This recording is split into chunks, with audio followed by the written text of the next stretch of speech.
Hey, folks, so let me ask you a question. Would you be interested in learning the one thing in brain chemistry that may just change the way that you think and communicate? In fact, it's so simple. It may well just revolutionize the way that you live your life and communicate with others. You interested? Are you sure? So this is what I want you to do. Just play along with me. No matter where you are, you could be in your car listening to this podcast, you could be at home or work, wherever you are. So just for a moment, play along with me at 100%. So I'm going to ask you to do something, and I don't want you to do it. So I'm going to ask you to do something, don't do it. So don't think of a purple tree. Don't. Don't think of a green telephone box. Don't think of a yellow submarine. Don't do that. All right. More on that in a moment. But first. Hello, I'm Steve. And I'm Eric. And together we are two dads with one mission. Welcome to the 𝗙DADS podcast. This is the show for dads, all about fatherhood, faith, and freedom, one conversation at a time.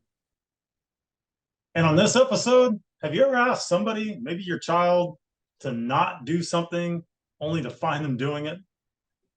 Oh, I certainly have. And that's exactly what we're going to do. We're going to dive into that more on this week's show, where you'll learn more about some basic brain chemistry and how that works. So you may be thinking now, what's all this about purple trees and green telephone boxes? This is crazy. What are we talking about, Steve? Yeah, and yellow submarines. So let me dig a little bit deeper on that. So here's the thing. When somebody asks you not to do something, so, don't think of a purple tree, what did you all do? I'm guessing if you're anything like me, you thought of a purple tree. And that's because that's kind of how the basic brain chemistry works. It does not process negations. So what do we mean by it doesn't process? Wait, say that again. It does not process negatives. It doesn't process negations, negatives. Yeah. So here's the thing. You cannot think about something that you don't want to think about without thinking about it first. Think about that. You cannot think about something that you don't want to think about without thinking about it first. So when I say don't think of a purple tree, you instantly think and imagine, and maybe you even see a purple tree in your brain. Yeah, because your brain cannot process the words purple tree without thinking of purple tree. Got to think about it first. Pretty elementary in a way. Yeah. So, I would say 99.9% of people on the planet, unless you've been semantically trained, by one of our services, like the CIA, or we have our MI6 and MI5 here in the UK. When someone says don't do that, unless you've been semantically trained, you instantly think about the thing that you don't want to think about. Yeah, absolutely. So that's what we're gonna. You've got a good example for us that has to do something with a supermarket. Oh yeah, for sure. So let's have a few examples here of how, when you have a basic understanding of what you're doing, and we'll share some tools and some tips on how to solve some of the thinking around this. It could pretty much. I mean, when I learned this, it revolutionized my life. So I've got three kids. I'm fortunate enough from a previous relationship to have a 22-year-old son. Through natural conception. Then I went down the adoption route. I've got a 10-year-old adopted daughter who now shares a birthday with my new son, Vincent. Vincent's just over a month old, so joined us recently. Now, when I parented Tom's my eldest 22 years ago, I know, because I wasn't trained in these areas, I didn't know these things that I'm going to share with you. I know I would have been having Tom in a supermarket trolley as a toddler, walking up and down, and I would have probably turned around to Tom and said to him, like you do with kids, don't touch anything on the shelf, Tom. Just don't touch it. Yeah. And I know, as I said that then became almost like a suggestion, because up until then, Tom was thinking, Dad, I wasn't even thinking about touching stuff on the shelves, but what a brilliant idea. And now he's kind of got his hands out and touching all the things on the shelf. Yep. So you know, that was through basically my first first fatherhood experience. You know, and I'm now going into child number 3, and I know that I will not use that kind of vocabulary with Vincent, my eldest. Sorry, my youngest. In terms of when he's toddling, you know, I'll ask a different set of questions, or I'll give a different set of instructions, which we'll cover more on in a moment. Yeah, and you know, I know with my daughter, she's now 13, and I kind of learned, you know, this negative, like you can't not think of something that you say, and with another child from a different marriage. So what I learned was that if I gave him suggestions of what I wanted him to do, as opposed to telling him not to do something, then he didn't have the confusion. Because sometimes when you just tell a child don't do something, well, then they just struggle in their mind because they know they're not supposed to do it, but then they don't, you didn't instruct them on what to do, or maybe give them an alternative to what they should do. And sometimes it's the way a child says something, you know, like maybe they're being disrespectful or saying words that you don't want them to say, and you just simply say don't do that or don't say that. Well, the child's mind is left kind of lacking, right? So I learned with him, if I gave him suggestions of either what behaviors to do or what words to say, then he was able to go, you know, like you could almost see it in his mind that like, oh, now I've got some clarity and I can move forward. Yeah, I mean, one of the things I picked up on there, Eric, you said it kind of leaves them in a state of confusion. And it does, because you've given an instruction, you know, don't do something. And, you know, they're learning.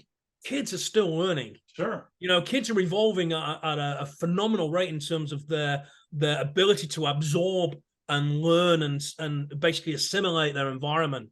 So they want more. It's like you've given them an instruction, but no further information or context. So they want to know why. So why is it you don't want me to do the thing that you everybody wants to know why.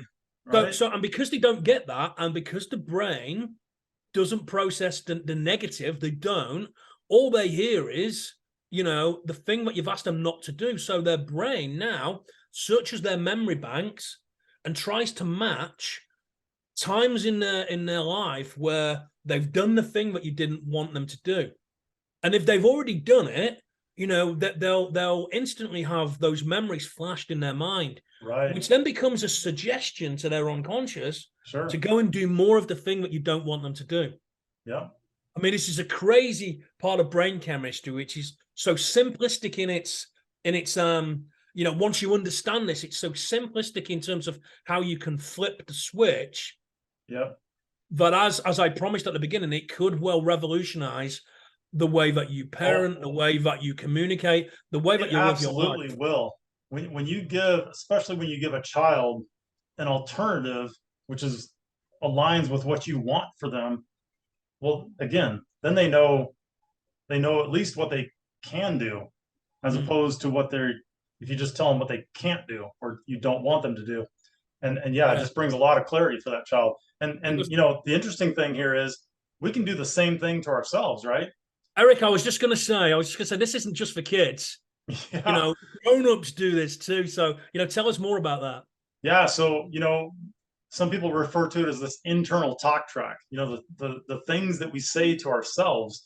And so, you know, I was talking to an adult just a few days ago that disclosed to me that they literally tell themselves at the end of the day, no less, when they're laying in bed, that they tell themselves things like they're dumb, they failed, you know, they didn't meet their expectations, you know, these kinds of ideas and thoughts are in their head. And then when they wake up, they're waking up thinking about those things. And it's like, I can only imagine how that just dictates everything about their day. And you think about the neural pathways in your brain that just get programmed. And she does this every day, telling herself these failure type words. And this is just where she lives. So yeah, I mean, just think about that, Eric, for a moment. And you know, and you folks who are listening, just think about that. When you say to yourself, the last thing you say to yourself before you go to sleep, is, I'm dumb, or I don't want to be dumb, or I don't want to fail, or I don't want to be a failure. Yeah. Your unconscious mind doesn't hear the word don't. It's like it hears, I want to be a failure. I want to fail. And I think that's a point that needs to be emphasized is that little moment where it's not the don't that your brain hears, it's the fail, or I'm a loser, or it's those kind of words. But then in terms of the brain chemistry, your unconscious mind is programmed, and its main purpose is to deliver you what you ask it for. So when you say, I don't want to fail, it hears, or I don't want to be a failure, it hears, I want to be a failure. So being subservient to you while you're sleeping, it's going to present in your dreams all of the times where you've been a failure, or how you can fail better, and it'll present them to you while you're sleeping. So by the time you wake up in the morning, you're exhausted, and guess what? You already feel like a failure, and the day's not even started yet. Okay, so what are some alternatives here that adults could turn this around and have start to change their internal talk track? Yeah, great question. I think in terms of that internal talk track, what I call internal dialogue, and also the way you communicate with others in terms of trying to get the best out of them, it's almost like playing the opposite game. So look, we now know that our unconscious and the brain chemistry around that cannot process that negation, that don't, can't, won't. So it's right. We need to take that out of the vocabulary. Not only that internal dialogue, that internal talk track, how I talk to myself, but also if I'm giving instructions to others or I'm communicating with others, try to remove those negations out of the dialogue. So it's almost like the opposite game. So if I don't want someone to do something, let's just talk about Johnny in the supermarket. So I don't want Johnny to touch the things on the shelves, little Johnny. So instead of saying, don't touch them, Johnny, right? What is it I could keep Johnny preoccupied with instead? So it's like, well, we're there for groceries. What's the next thing on the shopping list? Bananas. Hey, Johnny, we've got to get some bananas for mom. Let's look for the bananas. When you can see the bananas, let me know. Keeps him occupied on that. Now, while he's doing that, he's not doing the thing that you don't want him to do. You've given him a mission. And in terms of our own internal talk track, that internal dialogue, it's like, I don't want to look like an idiot. There's another one. It's one of the biggest fears is looking like an idiot in front of people. I don't want to look like an idiot. But when we say that to ourselves, our unconscious does a search of all the times when we've looked like an idiot, and it flashes them, in a split second. And then we start to feel, bad about it. And it's all because of that internal talk track. So it's like the opposite game. So if I don't want to be that way, if I don't want to look like an idiot, what's the exact opposite to that? Let's just presuppose that, being an idiot was no longer a part of my life. How would I be instead? What's the total opposite of not being an idiot? Confidence, maybe being confident, being powerful, just feeling awesome. What's the opposite?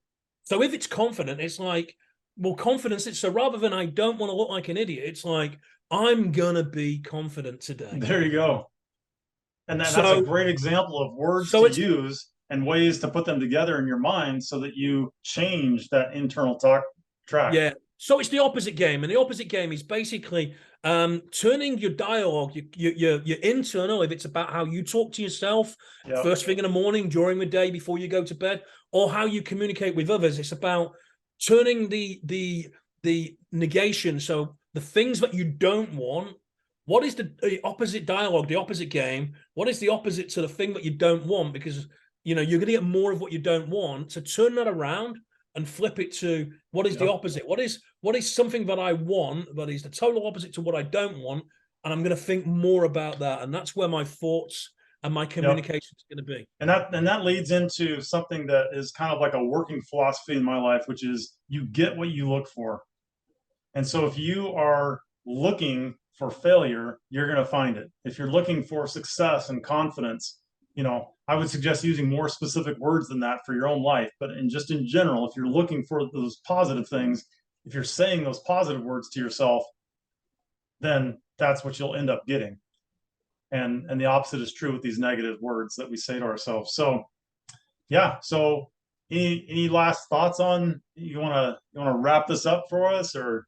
I think you really just summarized that perfectly there, Eric, in Okay. terms of what you get, what you ask for, you Yeah.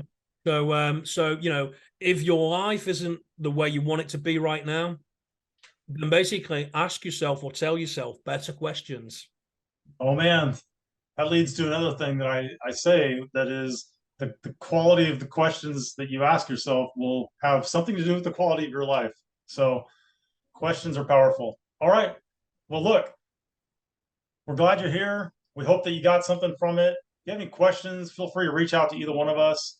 And we want you to, make sure that you come back next week, where we're going to talk about the lies that we tell ourselves. Yeah, it's going to be a great episode. Okay. And in the meantime, the number one place to find more information and resources is our website. So if you go to allieddads.com, that's where you'll find all of our resources and links to our podcasts and other means to contact us.